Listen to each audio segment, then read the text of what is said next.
لا أقسم بيوم القيامة ولا أقسم بالنفس اللوامة أيحسب الإنسان أن لن نجمع عظامه بلى قادرين على أن نسوي بنانه. الحمد لله وكفى وسلام على عباده الذين اصطفى خصوصا على أفضلهم وخاتم النبيين محمد الأمين وعلى آله وصحبه وبارك وسلم تسليما كثيرا أما بعد فأعوذ بالله من الشيطان الرجيم بسم الله الرحمن الرحيم ألا إن أولياء الله لا خوف عليهم ولا هم يحزنون الذين آمنوا وكانوا يتقون. وقال في مقام آخر والله ولي المؤمنين صدق الله مولانا العظيم. میں اللہ اللہ کہے جا رہا ہوں، میں اللہ اللہ کہے جا رہا ہوں، مزے بے خودی کے لیے جا رہا ہوں،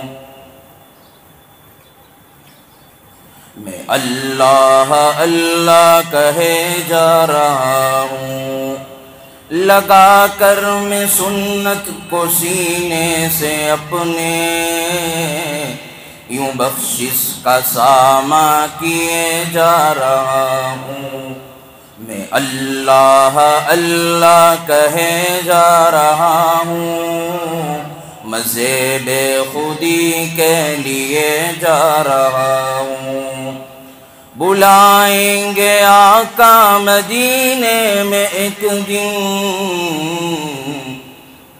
تسلی سی دل کو دیے جا رہا ہوں، میں اللہ اللہ کہے جا رہا ہوں، مزے بے خودی کے لیے جا رہا ہوں۔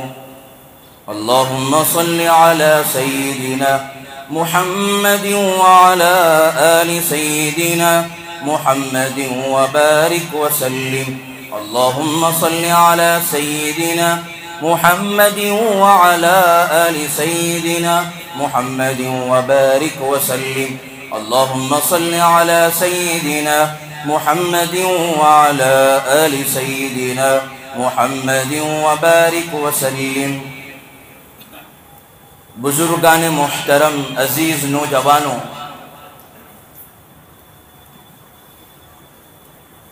میں نے جو قرآن کریم کے بھی آیت پڑھی ہے، اللہ تعالی مجھے صحیح سمجھنے سمجھانے کی اور ہم سب کو عمل کرنے کی توفیق نصیب فرمائے۔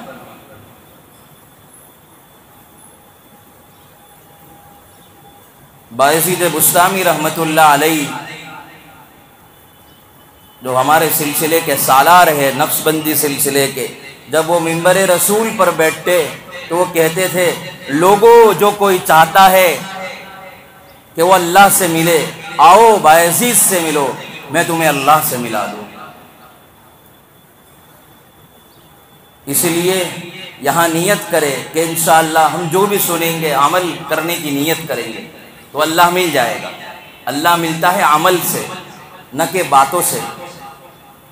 انہی کے بارے میں جنید بغدادی رحمۃ اللہ علیہ نے فرمایا ہے بایزید بسطامی رحمۃ اللہ علیہ کے بارے میں، جس طرح فرشتوں میں جبرائیل امین کا مقام ہے، اسی طرح اللہ کے ولیوں میں بایزید کا مقام۔ آج میں آپ حضرات کے سامنے امام ربانی مجدد الفیضانی رحمۃ اللہ علیہ کی کچھ باتوں کو رکھنا چاہتا ہوں، ان کی تعلیمات کو رکھنا چاہتا ہوں۔ انہوں نے دنیا کے اندر کیسے نئے نئے فتنوں سے جو ہے لڑا۔ اللہ جو ہے صدیوں کے اندر ایک آدمی کو پیدا کرتا ہے۔ ان کے بارے میں کوئی آدمی بھی انکار نہیں کر سکتا کہ بایزید بسطامی رحمۃ اللہ علیہ جو ہے وقت کے مجدد تھے۔ مجدد کا مطلب کیا ہوتا ہے؟ جو دین پرانا ہو گیا تھا، جو دین کے اندر بگاڑ آ گیا تھا، اس دین کو جس طریقے سے سرکار لے کر آئے تھے وہ دین لوگوں کے سامنے انہوں نے رکھا تھا، اس کو کہتے ہیں مجدد۔ اللہ 100 سال کے اندر، ہزاروں سال کے اندر ایک آدمی کو پیدا کرتا ہے۔ الف ثانی کا مطلب یہی ہوتا ہے کہ پہلے نمبر کے مجدد عمر ابن عبدالعزیز تھے اور دوسری صدی کے مجدد الف ثانی رحمۃ اللہ علیہ تھے۔ آپ کی پیدائش 1971 میں ہوئی اور آپ کا نام احمد سرہندی ہے۔ سرہند ہندوستان کو کہتے ہیں اور ان کا مزار پنجاب کے اندر سرہند ایک علاقہ ہے، وہاں پر ہے۔ تو اللہ نے ان کو بڑے جو ہے کمالات سے نوازا تھا۔ تو میں آپ کے سامنے صرف باتوں کو نہیں رکھوں گا، وہ ایسے تھے، وہ ایسے تھے، انہوں نے کیا کیا تو اللہ نے ان کو جو ہے بڑا مقام عطا فرمایا۔ انہوں نے کیا عمل کیا تو اللہ نے جو ہے دین، جو دنیا کے اندر بگاڑ پیدا ہو گیا تھا، وہ دین لوگوں کے سامنے آیا۔ آپ کی پیدائش سے پہلے آپ کے والد جو ہے شیخ عبد الاحد رحمۃ اللہ علیہ کو خواب آیا تھا۔ وہ خواب یہ تھا کہ پوری دنیا کے اندر اندھیرا ہی اندھیرا ہے، ظلمت ہی ظلمت ہے، چاروں طرف بھیڑ بکریوں کو کاٹا جا رہا ہے، چیر پھاڑ کیا جا رہا ہے، آپس میں لوگ اس طریقے سے لڑ رہے ہیں۔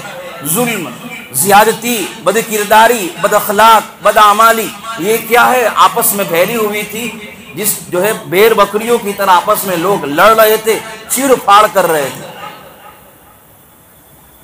اب وہ کہتے ہیں ان کے والد صاحب کہ میرے دل سے ایک نور نکلا اور اس تخت کے اوپر ایک بادشاہ کی طرح، شہنشاہوں کی طرح ایک آدمی بیٹھا ہوا ہے اور ان کے سامنے جو پوری دنیا کے اندر ظالم ہے، جو بدعتی ہے، پوری دنیا کے اندر جو بد کردار ہے، بد اخلاق ہے، پوری دنیا کے اندر جو بدعت اور رسومات پھیلی ہوئی ہے، تو ان کے سامنے ان لوگوں کو ذبح کیا جا رہا ہے، ان لوگوں کے سامنے کاٹ دیا جا رہا ہے۔ اب یہ خواب آیا، اب یہ صبح ہوئے تو ان کے والد صاحب بھی ان کے شیخ کے شیخ شاہ عبد الکمال کیتھلی رحمۃ اللہ علیہ، ان کے والد صاحب کے شیخ تھے۔ جب یہ خواب ان کے سامنے رکھا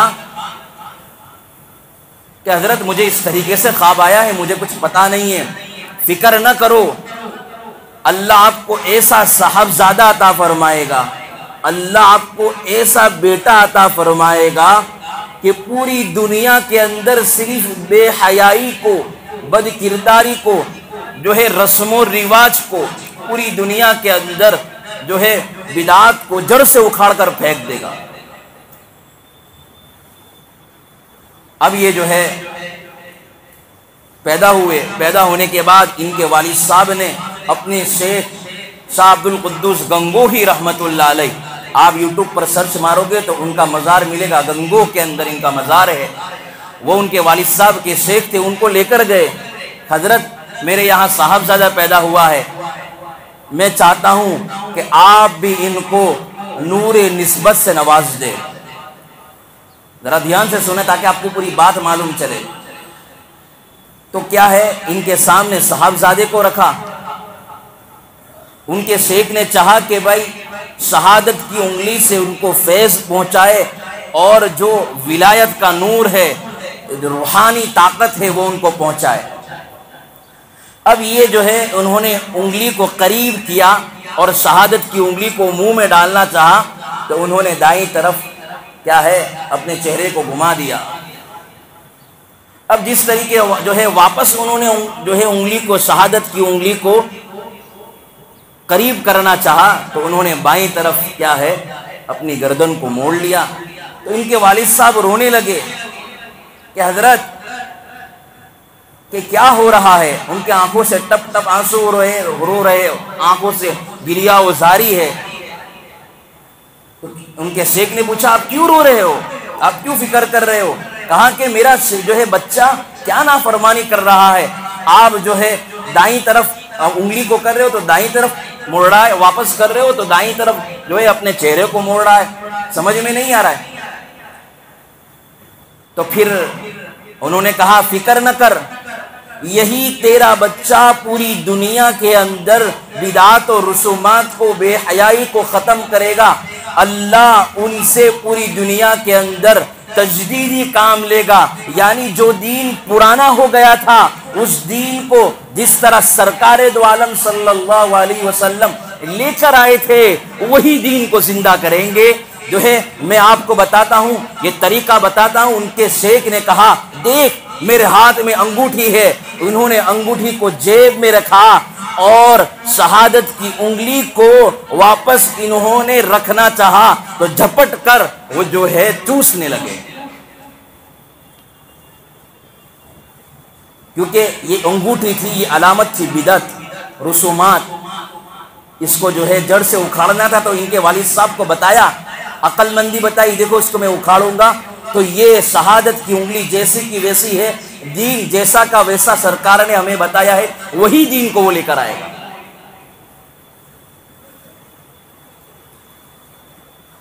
ان کی زندگی جو ہے وہ 17 سال کی عمر کے اندر عالم بن گئے تھے. یاد رکھنا اللہ کی محبت, اللہ کی معرفت, اللہ کی پہچان علم کے بغیر نہیں ہو سکتی. جب تک سنت و شریعت کو نہیں جانے گا اللہ کی معرفت نہیں ملے گی. اور جو دعویٰ کرتا ہے وہ جھوٹا ہے سب سے بڑا, کیونکہ اللہ کی معرفت کے لیے علم ضروری ہے, اور وہ علم قرآن و حدیث کا علم ہے, سنت و شریعت کا علم ہے. انہوں نے جو ہے اس علم کو حاصل کیا 17 سال کی عمر میں. پھر جو ہے خاص پوائنٹ کی باتیں بتا رہا ہوں.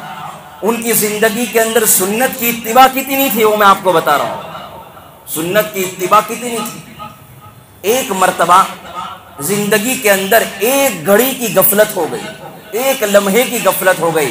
جیسے ہم بیت الخلاء میں جاتے ہیں تو بیت الخلاء کی سنت یہ ہے کہ پہلے الٹا پیر داخل کرے اور پھر سیدھے پیر سے باہر کیا ہے اپنے پیر کو نکالے, یہ سنت طریقہ ہے. تو انہوں نے پہلے سیدھا پاؤں رکھ دیا, پھر جو ہے یہ سنت کے خلاف کام ہو گیا. تو جو اللہ کی رحمتیں, جو اللہ کی طرف سے فیض ملتا تھا, جو اللہ کی طرف سے نور ملتا تھا, اللہ کی طرف سے جو روحانیت مل رہی تھی وہ 15 دن کے لیے ختم ہو گئی. 15 دن کے لیے وہ کیا ہے حیران و پریشان رہے, استغفار کرتے رہے, روتے رہے, تڑپتے رہے, اللہ کے سامنے آہوزاری کرتے رہے. جو قبض کی کیفیت تھی 15 دن تک جو ان کے اندر جو روحانیت تھی وہ کم ہو گئی, اور جو اللہ کی رحمتیں اترتی تھی وہ بند ہو گئی. پھر 15 دن کے بعد واپس شروع ہو گئی. پھر جب یہ ختم ہو گئی کیفیت, جو اللہ کی رحمتیں اتر رہی تھی, تو ایک فقیر ان کے سامنے برتن کے اندر کھجور لے کر آیا. کیا لے کر آیا بھائی؟ کھجور لے کر آیا. یہ باتیں ساری میں اس لیے بتا رہا ہوں کہ زیادہ تسبیحاں گمانے سے, زیادہ اللہ زور سے چیخنے چلانے سے, وظائف پڑھنے سے, تسبیحات پڑھنے سے اللہ کے یہاں قرب کی منزلیں طے نہیں ہوتی ہے.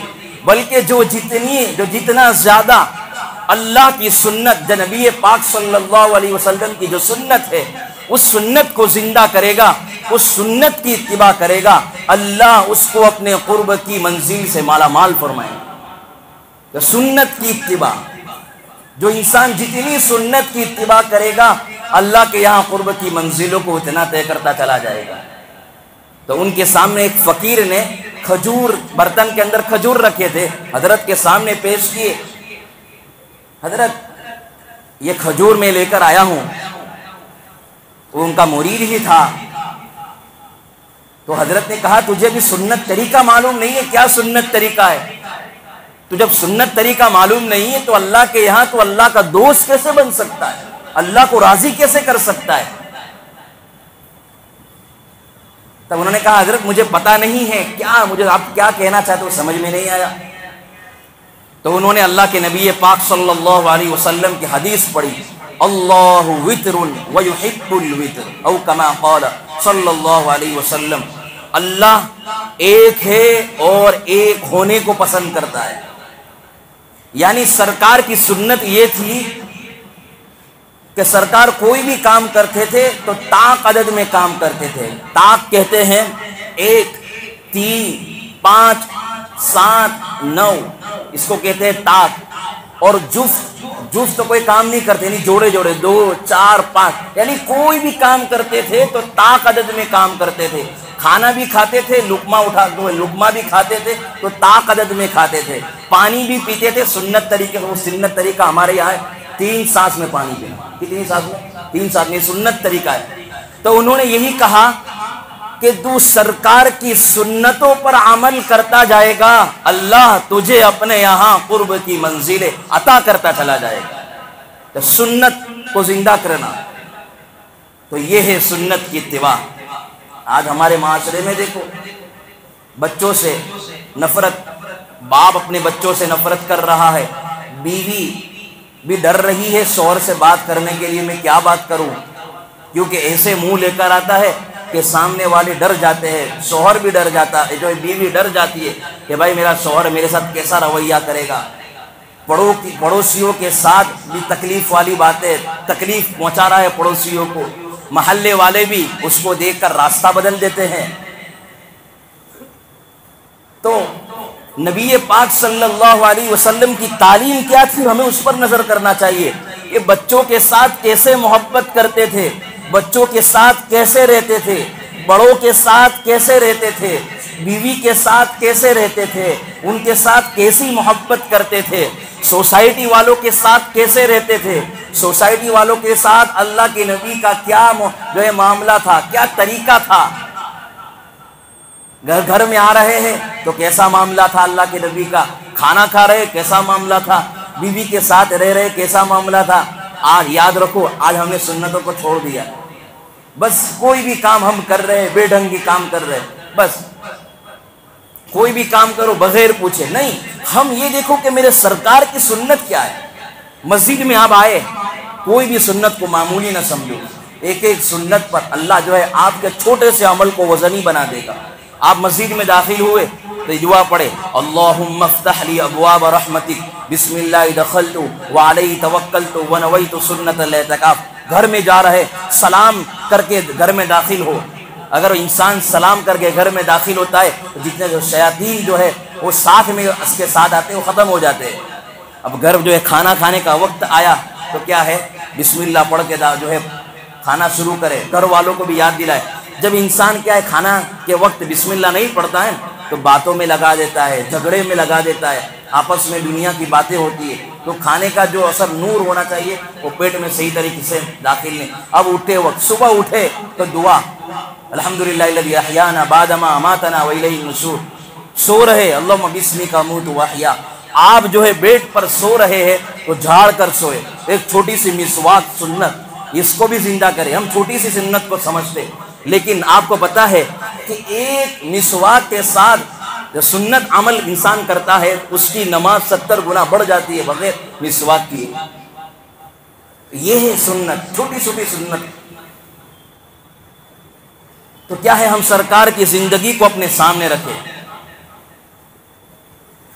ایک مرتبہ مجدد الفسانی رحمت اللہ علیہ کے سامنے شاہ حسن کشمیری رحمت اللہ علیہ کا تذکرہ کیا۔ انہوں نے بیٹھ رہے تھے، انہوں نے عرض کیا کہ یمن کے اندر ایک بہت بڑے عالم ہیں جن کا نام ہے عبدالکبیر یمنی۔ وہ اپنی کتاب کے اندر لکھتے ہیں کہ وہ اللہ کو غیب کا علم نہیں تھا، یعنی آئندہ کیا ہونے والا ہے وہ اللہ کو علم نہیں ہے۔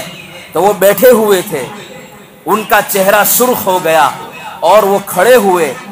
ان کے اندر جو ہے وہ کہنے لگے، کوئی انسان ایسی بات کرتا ہے تو میرے اندر فاروق اعظم رحمۃ اللہ علیہ کا خون ہے. یعنی وہ حضرت فاروق حضرت عمر رضی اللہ تعالیٰ عنہ کے اولاد میں سے تھے. وہ کہتے ہیں میرے اندر فاروق اعظم کا جو خون ہے وہ گرما جاتا ہے, میں گرم جو ہے چہرہ سرخ ہو جاتا ہے اور میری جو ہے رگ پھڑ پھڑا جاتی ہے. انہوں نے کہا نہ مجھے کوئی عبد القمیر جو ہے یمنی سے کوئی مطلب ہے اور نہ مجھے کوئی جو ہے محی الدین عربی سے کوئی مطلب ہے, مجھے تو محمد عربی کے دین سے مطلب ہے کہ میرا محمد عربی کیا کہتا ہے میں اس پر عمل کروں گا, مجھے دنیا کے کوئی آدمی سے کوئی پرواہ نہیں ہے. انہوں نے کہا جو آدمی, انہوں نے اللہ کی قسم کھا کر کہا, جو آدمی اللہ اور اس کے رسول کے خلاف کوئی بات کرے گا میں اس کے ساتھ پوری دنیا کے اندر جنگ کرنے کے لیے تیار ہوں. اس لیے حضرت مولانا علی میاں ندوی رحمۃ اللہ علیہ نے یہ بات لکھی ہے, پوری دنیا کے اندر جو صحیح طریقے سے دین پہنچایا ہے وہ جو ہے اللہ کے نبی صلی اللہ علیہ وسلم کا دین, وہ مجدد الفسانی احمد سرہندی نے پہنچایا ہے. بدعات اور رسومات سے بالکل پاک, اللہ کے نبی کا کیا طریقہ تھا وہ طریقے کو پسند کرتے تھے وہ. تو انہوں نے کہا مجھے محمد عربی کے دین کے علاوہ کسی سے مطلب نہیں, کوئی کیا بات کرے کوئی کیا کہے مجھے کوئی مطلب نہیں. اسی لیے آپ فرماتے ہیں میں سلسلے نقش بند میں اللہ سے دعا کرتا تھا, اے اللہ یہ سنت کا سلسلہ ہے, یعنی سلسلہ نقش بندیہ میں کامل, یہ میں نہیں کہتا ہوں, مجدد الفسانی رحمۃ اللہ علیہ اپنے یہ بات لکھ رہے ہیں کہ میں سلسلہ نقش بندیہ کے اندر سنت کی اتباع کامل دیکھتا ہوں, اس لیے اے اللہ مجھے سلسلہ عطا فرما. اس لیے ان کے پاس جو ہے سلسلہ قادریہ کی بھی جو ہے کیا تھی تعلیم تھی, سلسلہ چشتیہ کی بھی جو ہے ان کے پاس تعلیم تھی, وہاں سے بھی خلافت تھی. لیکن حضرت فرماتے ہیں میں اللہ سے دعا کرتا تھا, میری تمنا تھی اللہ مجھے سلسلہ نقش بندیہ کے فیض سے مالا مال فرما. یہ چاروں سلسلے ہمیں پتہ ہے قادر, کیونکہ آپ کے یہاں مجلس ہوتی ہے تو اس کا اندازہ ہوگا آپ کو. چشتیہ, قادریہ, سہروردیہ, نقش بندیہ, 4 سلسلے. تو یہ سلسلے نقش بندیہ یہ جو ہے حضرت ابو بکر صدیق رضی اللہ تعالیٰ عنہ سے بولتا, صحابی بھی اعلیٰ, سلسلہ بھی اعلیٰ. تو بات یہ ہے کہ کسی کی حقارت نہیں ہے, چاروں سلسلے ہمارے لیے جو ہے سر کے آنکھوں پر ہے, لیکن وہ اپنی ایک بات رکھ رہے ہیں. تو کیا ہے, انہوں نے اپنے آپ کو سنت کی پیروی کا پابند بنایا تھا. آج ہم نیت کریں کہ ہم سنتوں کو ڈھونڈ ڈھونڈ کر تلاش کر کر کے جو ہے ہم کریں گے نا انشاءاللہ. کوئی ایک سنت پابندی سے کرو, معمولی نہ سمجھو کوئی بھی سنت کو, جیسے داڑھی ہے اس کو معمولی نہ سمجھو, یہ سرکار کی سنت ہے. امام ربانی رحمت اللہ علیہ کے والد جو ہے بوڑھے ہو گئے تھے, ان کو حج میں جانے کا بہت ارادہ تھا, لیکن خدمت کی وجہ سے وہ حج میں نہیں گئے. کسی نے کہا کہ حضرت آپ کو پتا ہے کہ حج کا ثواب کتنا بڑا ہے, کعبۃ اللہ کو دیکھنا گویا اللہ کی تجلی, اللہ کا جو ہے جنت سے اترا ہوا گھر ہے, اس کا ثواب بڑا ہے, دیکھنا کتنا بڑا جو ہے عمل ہے. اور جو ہے مدینہ سرکار وہاں مدفون ہے, وہاں موجود ہے, سرکار کا شہر ہے, کتنی بڑی فضیلت ہے. انہوں نے کہا کہ میری جنت تو جو ہے میرا باپ ہے, میری ماں ہے, میں روزانہ حج کا ثواب کما رہا ہوں. آج تو کیا ہے, تھوڑی سی پریشانی پیش آ جاتی ہے, کہیں جانا ہوتا ہے تو ماں باپ کو بھول جاتے ہیں. ایک باپ کو جو ہے گھر میں 6 بھائی رہتے ہیں, ایک سنبھال نہیں پاتے ہیں. گھروں کے اندر کیا ہے, ماں باپ ہے, بیچارے بوڑھے ہو چکے, کھانے پکانے میں دشواری ہے, اب ان کی عمر کا تقاضا ہو گیا, تو گھر کے اندر 2 بھائی 3 بھائی 4 بھائی سنبھال نہیں پاتے ہیں. کیسی بدبختی کیا, گھر کے اندر جنت ہے اور دنیا کے اندر ہم جنت ہی نہیں کما رہے. ماں باپ کا کتنا بڑا مقام ہے, آج ہم اس کو بھول گئے. یہاں وقت کا سب سے بڑا مجدد, جب وہ پیدا ہونے والے تھے, پیدا ہونے سے پہلے ان کی والدہ نے خواب دیکھا تھا کہ خواب کے اندر یہ کہا گیا کہ جو ہے گھر پوری دنیا کے ولی ان کے گھر میں قطب ابدال ان کے گھر کے اندر آئے اور کہا کہ آپ کو پتہ ہے ہم کیوں آئے, ہمارا جو ہے پوری دنیا کے سردار، ہمارے سردار تمام ولی قطب ابدال کہتے ہیں ہمارے سردار دنیا میں تشریف لا رہے، اس لیے میں آ رہا ہوں۔ اور ان کا عالم کیا ہے، وہ اپنے والدین کو کتنا جو ہے عزت کیے، ان کی کتنی خدمت کر رہے ہیں، ان کو جو ہے ان کی خدمت کر کر کے جنت کما رہے ہیں۔ بھائی ماں باپ کے ساتھ اچھا سلوک کرو، ورنہ کیا ہے تسبیح گما لینے سے دعائیں قبول نہیں ہوگی، آپ کی دعا قبول ہوگی خدمت سے، عاجزی سے، انکساری سے، اپنے اندر تواضع، اپنے آپ کو چھوٹا سمجھنا۔ گھر کے اندر ایک بھائی مالدار ہے، ایک بھائی غریب ہے، تو غریب بھائی کو حقیر نہ سمجھے، اس کو بس اس کے پاس تو کچھ نہیں ہے، اپنے آپ کو عاجز سمجھے، اپنے آپ کو کم سمجھے۔ جو انسان جتنا اپنے آپ کو جھکائے گا، اللہ کے نبی پاک صلی اللہ علیہ وسلم کی حدیث ہے من تواضع للہ رفعہ اللہ، جو انسان اللہ کے لیے تواضع اختیار کرے گا اللہ اس کو بلند فرمائے گا۔ انسان تواضع کے اندر بھی ایک بہت بڑی غلطی ہے، دوسروں کے مقابلے اپنے آپ کو کچھ نہیں سمجھتا، لیکن جب اپنے ذات کے اندر غور کرے کہ بھائی میں تو پاخانہ میرے اندر ہے، میرے اندر پیشاب ہے، میں کیا گھمنڈ کروں، میں کیا تکبر کروں، میں اپنے آپ کو بڑا سمجھوں، میں میرے بھائی کو حقیر سمجھوں، میں جو ہے اپنے والدین کی کیوں خدمت کروں، میں تو مال و دولت والا ہوں، میرے والدین کو تو کچھ نہیں آتا تھوڑا پڑھ لیتے ہیں، MBA BBA تھوڑا پڑھے لکھے ہوئے ایجوکیشن لے لیتے تو ماں باپ کو ان پڑھ سمجھتے۔ ایسا نہیں ہونا چاہیے۔ تو کیا ہے ماں باپ کی خدمت کریں گے تو اللہ دنیا کے اندر کیا ہے ہماری دنیا بھی سنوارے گا، آخرت بھی سنوارے گا۔ تو مجدد الفسانی رحمت اللہ علیہ کیا ہے ان کے اندر سنت کی اتباع ہے۔ دو دور گزرے تھے ان کے اوپر، دو حالات ان کی زندگی کے اندر آپ پڑھو تو ان کے پاس دو، جیسے مکی زندگی کیسے گزری تھی کہ اللہ کے نبی پاک صلی اللہ علیہ وسلم نے خاموشی سے کام کیا تھا۔ مدنی زندگی کے اندر کیا ہے اللہ کے نبی پاک صلی اللہ علیہ وسلم نے علی الاعلان تبلیغ فرمائی تھی۔ اس طریقے سے ان کا بھی دور گزرا ہے، دو دور۔ ہم کہتے ہیں اکبر بادشاہ یہ ایک نیا دین قائم کیا تھا، اس نے دین الہی۔ اس زمانے میں بہت سارے فتنے تھے، مشہور دین الہی والا جو ہے ایک اکبر نے نیا دین قائم کر دیا تھا، تو اس نے ان کے ساتھ جنگ کی تھی امام ربانی مجدد الفسانی رحمت اللہ علیہ نے، اور جو ہے منع کر دیا تھا اللہ کا جو دین ہے، نبی پاک صلی اللہ علیہ وسلم کی جو شریعت ہے وہی رہیں گے، ان کو جیل میں داخل کیا۔ اس زمانے کے اندر کوئی انسان جو ہے صرف باتیں کرتا تھا دین کی تو اس وقت قتل کر دیا جاتا تھا۔ جب جہانگیر بادشاہ کا دور آیا ان میں بھی جو ہے ان کو قید کیا گیا، 2 سال وہ قید میں رہے، وہی چھوٹی سی بات کے اوپر، کیا ہے چھوٹی سی بات کے اوپر کہ جو ہے جہانگیر بادشاہ کے دربار کے اندر جو کوئی بھی داخل ہوتا تھا اس کو تعظیمی سجدہ کرنا پڑتا تھا۔ جیسے ہمارے یہاں سمجھو کہ کرتے ہیں پورا جھک کر ایک دم جھک جاتے ہیں، دوسرا ہے کہ تعظیمی سجدہ کر لیتے ہیں، تو اس طریقے سے اس نے بنایا تھا پورا، تو تمام نے سجدہ کیا تھا، فتویٰ دیا تھا اس نے۔ اور اس وقت کے جو مولوی ملا تھے وہ جو ہے دنیا دار تھے، تو انہوں نے جو ان کی طرف ہو گئے، جو دیندار تھے، جو عالم ربانی تھے، علماء ربانیین تھے، انہوں نے کیا اس بات پر عمل نہیں کیا۔ اس وقت مجدد الفسانی جب ان کو دربار میں بلائے گا اس نیت سے ہی بلایا تھا کہ اس کو تعظیمی سجدہ کیا جائے۔ میرے سامنے کیا ہے ایک مرتبہ تعظیمی سجدہ کر لیں گے تو کیا ہے مجدد الفسانی رحمت اللہ علیہ کی ایک بات میرے سامنے آ جائے گی، اور اس وقت کے اندر سب سے بڑی عالم یہی تھے، پورے علماء کی کمیٹی کے اندر انہی کا فیصلہ چلتا تھا۔ کیا ہے اللہ کے یہاں ان کو اتنا بڑا مقام عطا فرمایا تھا، لیکن یہ چاہتا تھا کہ میں بلا لوں اور جو ایک ثبوت مل جائے اور میرے سامنے تعظیمی سجدہ کرے۔ تو امام مجدد الفسانی رحمت اللہ علیہ جو ہے ایک دم جس طریقے سے آدمی چلتا ہے، کچھ تعظیمی سجدہ نہیں کیا انہوں نے۔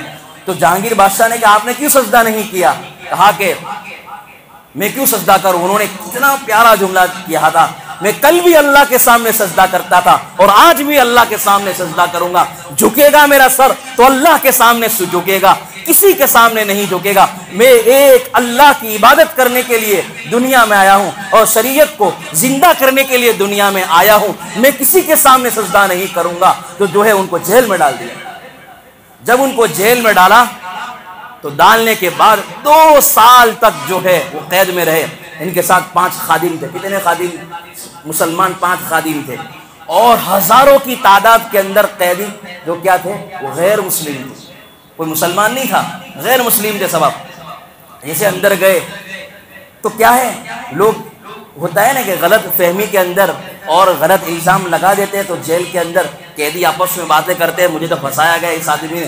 تو جو ہے مجدد الفسانی نے غیبت نہیں کی، انہوں نے یہ بھی نہیں کہا کہ مجھے جیل میں، لیکن وہ کہتے تھے کہ جو ہے میں حسن یوسف یعنی سیرت یوسف کو زندہ کرنے کے لیے میں جو ہے قید میں جا رہا ہوں، اللہ جو ہے مجھے یہاں بھی خالی نہیں لوٹائے گا، میں یہاں سے بھی اللہ میرے لیے دین کا کام کرنے کے لیے راہ ہموار کرے گا.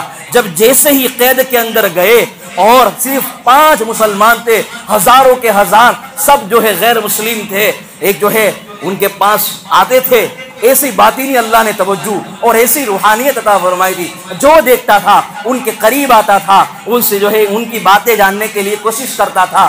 اس طریقے سے دین کی محنت کی تو 2 سال کے اندر ہزاروں لوگوں کو مسلمان بنا دیا. یہ تھے اللہ والے، جہاں جاتے ہیں انسان کے لوگ غلامی سے نجات کا ذریعہ بن جاتے ہیں. اس کا حوالہ میں آپ کو قرآن کریم سے دیتا ہوں. قرآن کریم کے اندر حضرت موسیٰ علیہ السلام کا واقعہ موجود ہے.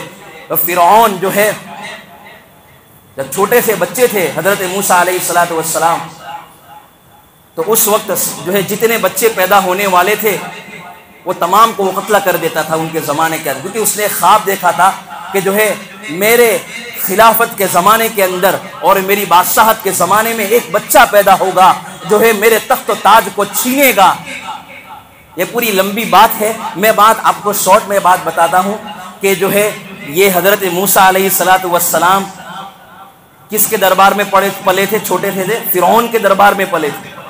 فرعون کے دربار میں جو ہے آئے تھے اور خوبصورت بچے تھے، چھوٹا سا بچہ ہوتا ہے کتنا خوبصورت ہوتا ہے. تو حضرت موسیٰ علیہ السلام کو جو کوئی بھی دیکھتا تھا وہ اپنا دل دے بیٹھتا تھا. تو دربار میں ان کو لے کر آئے. حضرت موسیٰ علیہ السلام کو جب کیا ہے دودھ پلانے کی باری آئی تو اس وقت ان کی والدہ کا بھی قصہ پورا موجود ہے. تو خوشی کے اندر فرعون کو اتنی خوشی ہوئی کہ میں اتنا خوبصورت بچہ لے کر آیا ہوں جو روئے زمین پر اتنا خوبصورت بچہ نہیں ہے. تو اس خوشی کی بنا پر کیا ہے اس نے 800 سیکورٹی گارڈ کو 800 جو ہے غلاموں کو اس نے آزاد کیا تھا. تو یہاں مفسرین نے ایک بات لکھی ہے کہ اللہ والے جہاں بھی جاتے ہیں وہ کیا انسان کے لیے غلامی سے نجات کا ذریعہ بن جاتے ہیں. جیسے فرعون کے ہاتھ میں جو ایک معصوم چھوٹا سا بچہ حضرت موسیٰ علیہ السلام ہاتھ میں آئے، چھوٹے ہیں لیکن ہاتھ میں آنے کی وجہ سے اللہ نے 800 غلاموں کو نجات عطا فرمائی. تو اللہ والے جہاں جاتے ہیں ہدایت کے چشمے پھیلا دیتے ہیں. اسی طرح جو ہے حضرت مجدد الفسانی 2 سال قید میں رہے، اللہ نے وہاں سے بھی کام لیا. 2 سالوں کے اندر اللہ نے ہزاروں لوگوں کو مسلمان بنا دیا. اس لیے شاعر فرماتا ہے نگاہیں ولی میں وہ تاثیر دیکھی، بدلتی ہزاروں کی تقدیر دیکھی. اللہ والے جو ہوتے ہیں نا وہ اللہ کے دوست ہوتے ہیں، اور جو اللہ سے ڈرتا ہے وہ اللہ کا دوست ہوتا ہے. تو بس اسی پر اپنی ایک بات کہہ کر اپنی بات کو ختم کرتا ہوں کہ سنت کو زندہ کرے.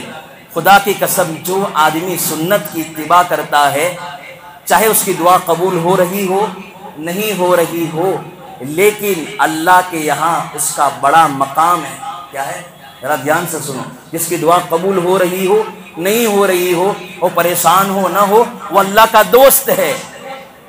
اور جو سنت کی اتباع نہیں کرتا وہ اللہ کا دوست اور ولی نہیں ہو سکتا. اس لیے اللہ نے قرآن کریم میں فرمایا وَأَطِيعُوا اللَّهَ وَأَطِيعُوا الرَّسُولَ لَعَلَّكُمْ تُفْلِحُونَ. اللہ اور اس کے رسول کی فرما برداری کرو تاکہ تم کامیاب ہو جاؤ، تاکہ تم فلاح پاؤ. بس اسی بات پر اپنی بات کو ختم کرتا ہوں، وقت نہیں ہے.